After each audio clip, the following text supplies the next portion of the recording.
I remember my first day at school. It was a small nursery school in Brixton, a borough in London, England. I remember my mother getting me dressed and singing songs on the radio to make me feel less nervous. I remember me not wanting to go. At home, it was just me, my little sister and my mum, and I just didn't want to leave them. I remember the short walk from my house, past the corner shop and the butcher's, and then over the zebra crossing and down the road that would take me to Effra Nursery School, the place where I'd spend the next few years. I remember every detail of that walk. I remember the Alsatian dog Charles that I had to pass on the route who barked at me every single day. I remember the cracks in the pavement outside the greengrocers, the weird pelican lights that stood near the zebra crossing. Just Google them. I remember arriving at school and meeting my teacher, Georgie, a beautiful, dark-skinned woman from Grenada. She smelt like cocoa butter, pink moisturising hair oil, cornmeal porridge and love. I didn't know it at the time, but Georgie would turn out to be the only black teacher I would ever have. And I remember, as I tearfully kissed my mother goodbye, Georgie smiling at me, giving me a warm hug and telling me that everything would be okay. And as I stood in the school entrance watching the other kids playing like they'd known each other for years, I remember Georgie giving my hand a reassuring squeeze, and I remember feeling safe. A feeling quickly replaced by boredom and a desire to leave, which I promptly did by squeezing through the school gates and, I walked home. Yeah, I was one of those kids. And in case you're wondering how come a little kid was able to make it all the way home by himself, look, it was the 80s, and anyone who saw me probably figured I was just going to the shops to buy cigarettes or something.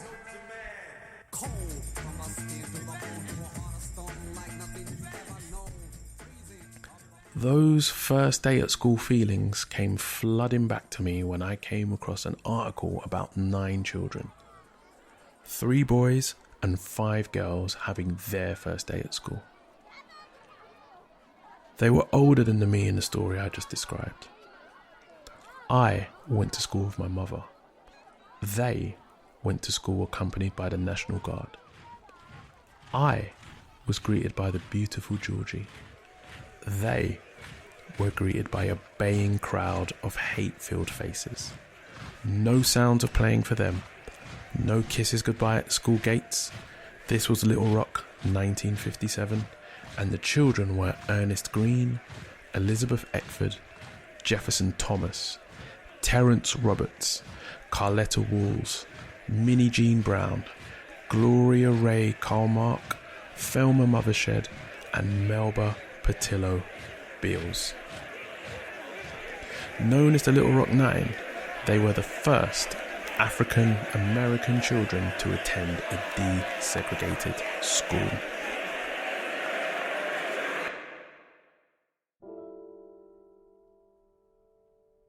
During the summer of 1957, the 9 students enrolled at Little Rock Central High, which up until then had been an all-white school. The fight to desegregate America and American schools had been waging for years, culminating in 1954 with Brown versus Board of Education, in which the Supreme Court declared that segregated schooling was unconstitutional. The case was one of the cornerstones of the civil rights movement and helped establish the precedent that separate but equal education and other services were not, in fact, equal at all. And they really weren't. Separate but equal was a legal doctrine in United States constitutional law and has become so ingrained in public psyche that I heard someone use the phrase only recently. In fact, it was this week. Under the doctrine, as long as the facilities provided to each race were equal, state and local governments could require that services, facilities, public accommodation, housing, medical care, education, employment, and transportation could be segregated by race. Hence the name. Separate but equal. Now, to some people, that might sound good in principle. You may even agree with it. But when you start to apply it to your own life, that philosophy falls apart pretty quick. Anyone who has siblings will understand exactly what I mean. Let's be real. I love my family to bits, but let my mum give anyone more food than me on Christmas Day, and you will see protests and riot break out in the house. People have favourites, sorry sis. And more importantly, people want favouritism. We can't even distribute food at a family picnic evenly, let alone public funds. To illustrate my point, let's take a look at what separate but equal schooling looked like in 1930s America. The average annual expenditure per pupil between 1937 and 1938 in the United States was $99.70. Let's call it $100. The average spent per pupil on black children was $23. In states like Alabama, that figure for black students tumbled to $14.75. So that's $100 for white kids versus $14 for black. How equal does that sound? Again, in Alabama, the average expenditure on grounds, building, maintenance and equipment for white children worked out to $2.85 per child. But the average amount spent on black children in the same state was, wait for it, 58 cents. I'll say it again, 58 cents. In 1935, sugar cost around 50 cents, meaning that black schools received a budget the equivalent of a packet of sugar per child for maintenance. Just in case you're thinking that things might have been better for the teachers, I've got some more numbers for you. In Alabama, white teachers received a yearly salary of $827. The black teachers, they received $393, nearly half that amount. The situation got so bad that in the late 1930s, the American Council on Education sent a team of investigators into the Deep South to conduct a survey of the schools in which black children were educated.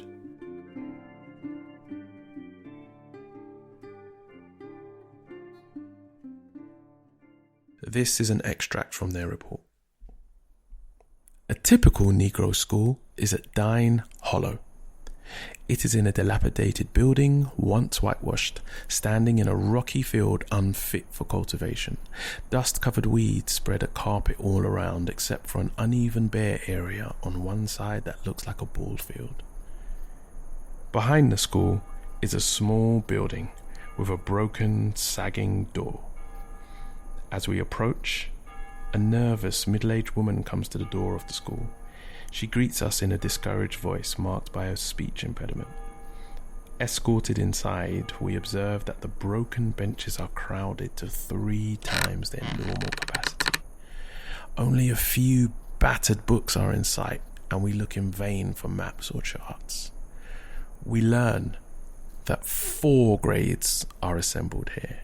The wary teacher agrees to permit us to remain while she proceeds with the instruction. She goes to the blackboard and writes an assignment for the first 2 grades to do while she conducts spelling and word drills for the 3rd and 4th grades. This is the assignment. Write your name 10 times. Draw and cat and dog and rat and boot. That extract is from Growing Up in the Black Belt. Please, if you get a chance, Google it, check it out. Fascinating read. As I said, separate, but very far from equal. Anyway, back to our brave students. Warned by the Little Rock Board of Education not to attend the first day of school, the 9 students arrived on the second day, accompanied by a small group of ministers. If you Google Little Rock 9, your search will give you an idea of what the students' first day of school was like. You'll see pictures of the 9. You'll see pictures of the hate mob that greeted them. But the image that will stick in your mind the most will be the image of a teenage girl walking alone in sunglasses while a tornado of hate swirled around her. That girl was Elizabeth Eckford. And this is her describing her first day of school. I'm Elizabeth Eckford. I am part of a group that became known as Little Rock Nine. Prior to the segregation of Central, there had been one high school for whites, Central High School, one high school for blacks, Dunbar. I expected that there may be something more available to me at Central that was not available at Dunbar, that there might be more courses I could pursue, that there were more options available. I was not prepared for what actually happened. I was more concerned about what I would wear, whether we could finish my dress in time. What I was wearing, was that okay? Would it look good? The night before, when the governor went on television and announced that he had called out the Arkansas National Guard, I thought that he'd done this to ensure the protection of all the students. The governor she's speaking about is Governor Orval Faubus.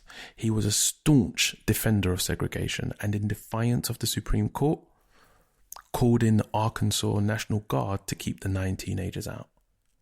Imagine being so reluctant to share knowledge that you defy the president and call in an army just to keep out 9 teenage students.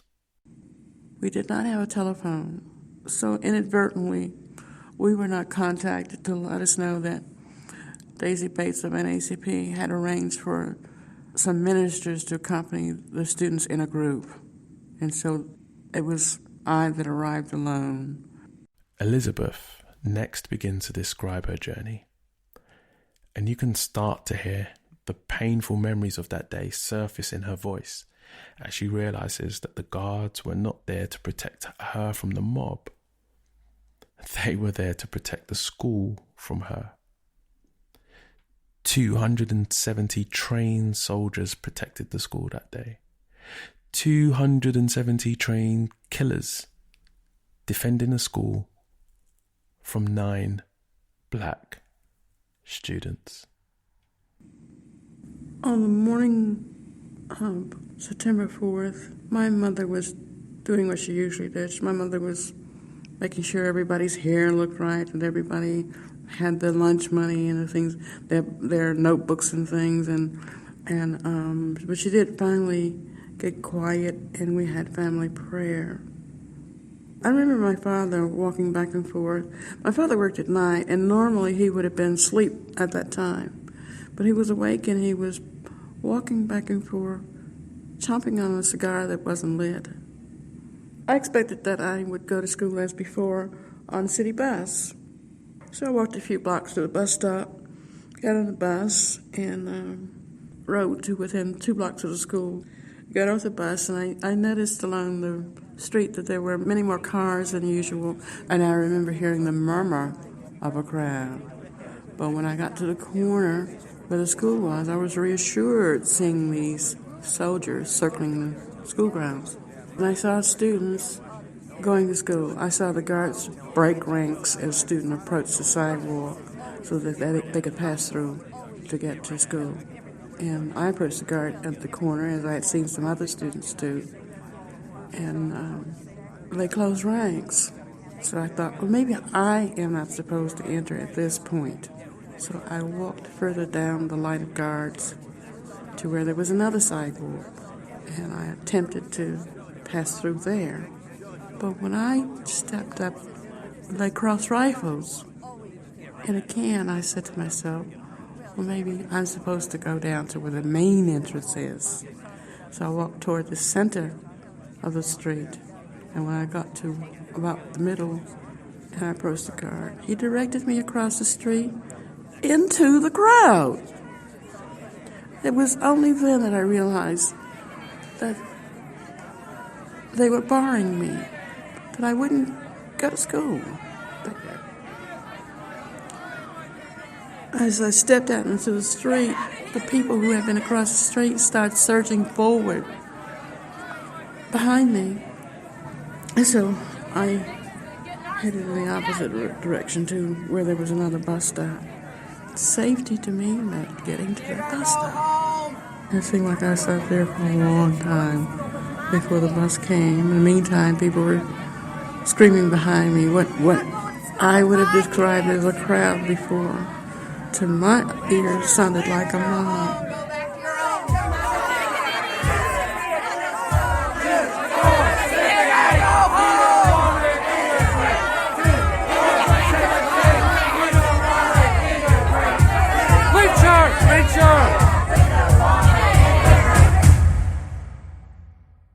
My thank goes out to Facing History for allowing me to use that last section of audio. Elizabeth was right. There'd be no school for her or any of them that day. The 9 attempted to return on September 23rd, entering the school through a side door. When they were eventually discovered, the protesters became so violent they attacked everybody black as well as reporters covering the story. And so again, the students returned home. Just imagine having to face a hate mob and trained killers just to go to school, not once, but multiple times. Imagine at age 17 being at the centre of a national debate when you should have been worrying about homework and what you were going to wear the next day. The pressure must have been incredible, but there was no turning back. The whole world was watching. Despite his reluctance to use federal troops to enforce desegregation, President Eisenhower sent in the elite 101st Airborne Division called the Screaming Eagles to Little Rock and placed the Arkansas National Guard under federal command. And on the 25th of September 1957, escorted in by the Screaming Eagles, Ernest Green, Elizabeth Eckford, Jefferson Thomas, Terrence Roberts, Carletta Walls, Minnie Jean Brown, Gloria Ray Carmack, Thelma Mothershed and Melba Patillo Beals got to have their first day.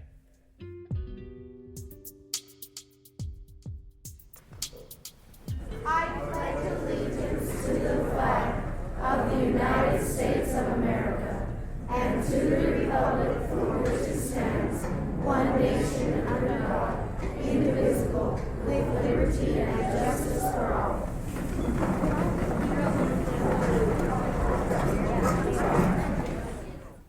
The 9 continued to face physical and verbal attacks from white students throughout their studies at Central High. They were spat upon, punched, kicked, hit with eggs and verbally abused. One of the students, Millie Jean Brown, fought back and was expelled. The remaining 8 students, however, attended the school for the rest of the academic year. And at the end of the year, in 1958, Ernest Green became the first African American to graduate from Little Rock Central High School. I should really end the story right there, but there's a painful twist. Governor Fabus, defeated in his attempts to enforce segregation directly, found another way to keep blacks away from public funds. Rather than repeat integration for another year, he simply shut down all the schools. Many school districts in the South followed Little Rock's example, either closing schools or implementing quote-unquote school choice programs that subsidized white students' attendance at private segregated academies not covered by the Supreme Court's decision. Little Rock Central High School did not reopen with a desegregated student body until 1960. And efforts to integrate schools and other public areas throughout the country continued throughout the 60s. So, this was more than 62 years ago. Ancient history, right? I said there was a twist. And a report from 2016 showed that school districts that predominantly served black and brown students received $23 billion less in funding than those serving mostly white school districts. And that's despite serving the same number of students. The legacy of separate but equal still exists to this day.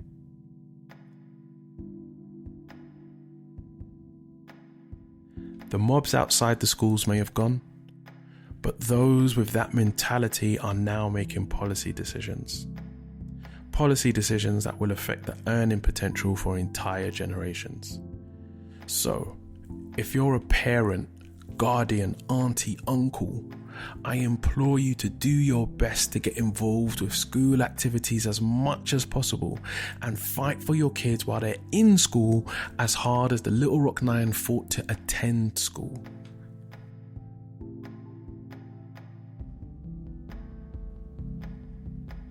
If you enjoyed this and want to learn some more, please check out my website, which you can find by searching blackhistorybuff.com.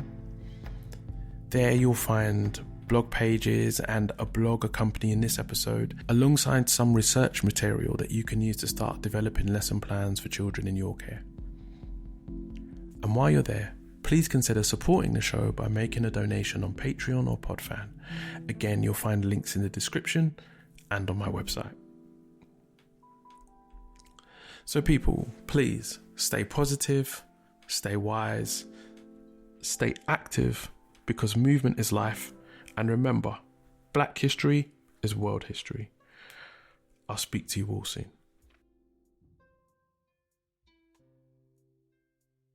Actually, something else I want to say. Remember at the beginning of this, I said that I didn't have a black teacher throughout my entire education. Well, I grew up hating school and the whole education system. I eventually left the lovely Georgie and ended up in a Roman Catholic school run by priests and nuns. Church every day. Occasionally a kid would get beat up by a teacher, and no black history was taught at all. For an undiagnosed dyslexic like me, this environment was hell. And whenever I hear, to this very day, whenever I hear someone say that school was the best days of their life, my first instinct is to give them a backhand to the face. I'm giving you this information because I want to share something with you, something important to me. When I finally escaped education, went through a long journey of self-discovery. I became a DJ. I wound up working in massive retail companies up and down all of Britain. And on that journey, I realized that I had this ability to teach, coach, and train, and somehow ended up supporting students with learning disabilities in further education. Students who, I might add, went to universities such as Oxford and Cambridge. Now, I supported these students with no formal education to my name. And I'm really happy to share with you all, especially on this post, that I will finally be attending school to get my formal teaching qualification very soon. And depending on when you're listening to this, I may actually have finished. And it feels like I've broken the educational curse that was on my life. I'm not doing this because it makes me a better person or because I think getting that qualification is going to help me get more money. I'm doing this to prove a point to myself and to my son that you can do anything that you apply your mind to. It doesn't require immense intelligence. It just requires determination, discipline, and focus of intention. Too many times I've seen people get talked out of following their dreams by people who have done nothing, or give up on their dreams because they just haven't dreamed big enough, because somehow they were fooled into thinking that it requires some immense talent that's just been dropped on them from the sky that they were just born with. Let me share something with you. I failed maths and English at school and somehow ended up tutoring students completing their PhDs. I remember sitting with one student, a doctor, thinking, I don't have a single qualification to my name. What the hell am I going to help a doctor to learn? But you know what? Somehow I helped. I'm dyslexic, severely dyslexic. Yes, I know, if you've listened to the show, you've heard me banging on about it. But you know what? I've scripted nearly 20 episodes of this show. And somehow, along the journey, even managed to end up running a writing room for someone else's blog. So I say all of that just to say people never give up. And if you have a dream, I'm daring you right now. I'm daring you right now to make that dream bigger. Make your dream as big as you can make it, and then challenge yourself to make it even bigger than that. Now, there's going to be two emotions that will rise up in you the second you start to dream bigger. One will be fear. The other will be excitement at the possibility that you might be able to pull it off.